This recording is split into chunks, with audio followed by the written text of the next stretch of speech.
Hey, what's up guys? So we're going to be taking a look at the HP Laptop 14T. So as you can see here, it uses an Intel chipset. It's got the Celeron processor in there. So that is a lower class Intel CPU processor. So Celeron processors are usually found in the cheaper laptops just because they're more budget friendly. So taking a look at the other specs of this laptop, we have 2 gigabytes of memory, so that's RAM, 2 gigabytes of RAM, and then we have 32 gigabyte eMMC storage. Now that is not expandable. That is what it is. It's 32 gigabytes, so you are very much limited within space. Now, if you did want more space, you would have to purchase an SD card. I'm not even sure if this actually has an SD card slot, and it doesn't look like it has an SD card slot.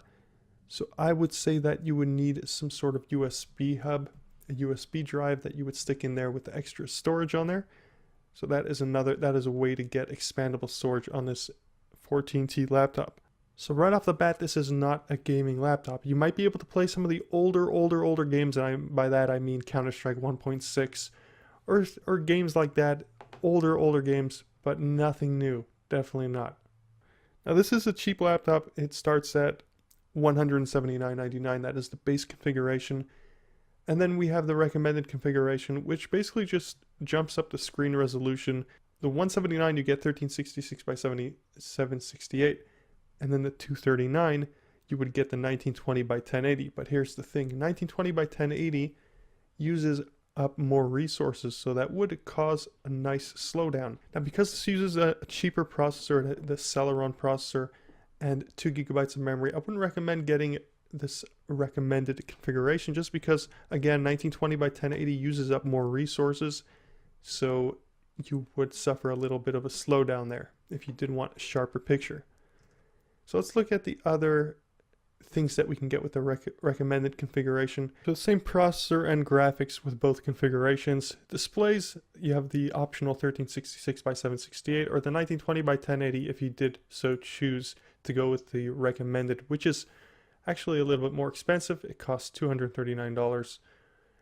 But remember, if you did choose to get the recommended configuration, as you see here, recommended configuration, which I don't recommend, you would suffer a slowdown just because 1920 by 1080 eats up more resources, and this laptop does not have that onboard RAM. So the RAM is only 2 gigabytes, 32 gigabytes of storage, eMMC. That is both the same with both configurations.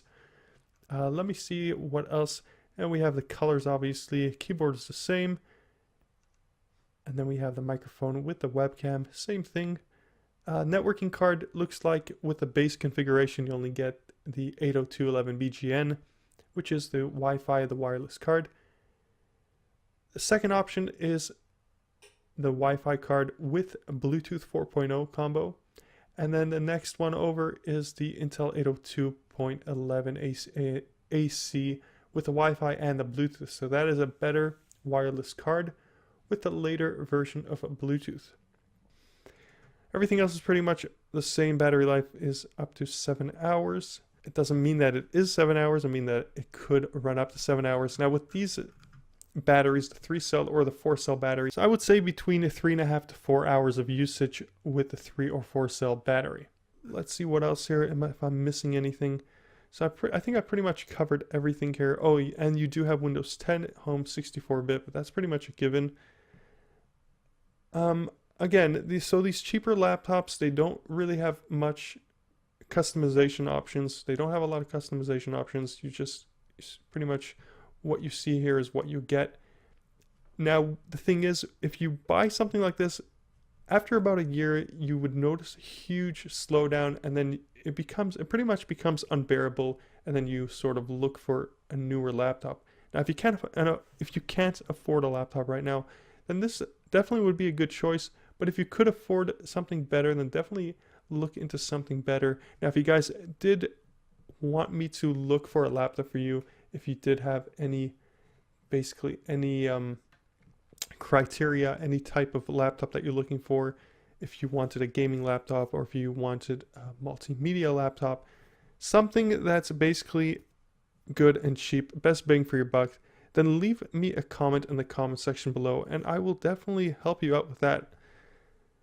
So anyway, that is going to be it for this video. If you did like this video, hit that thumbs up button. Thanks for watching, and until next time, I'll catch you guys on the flip side.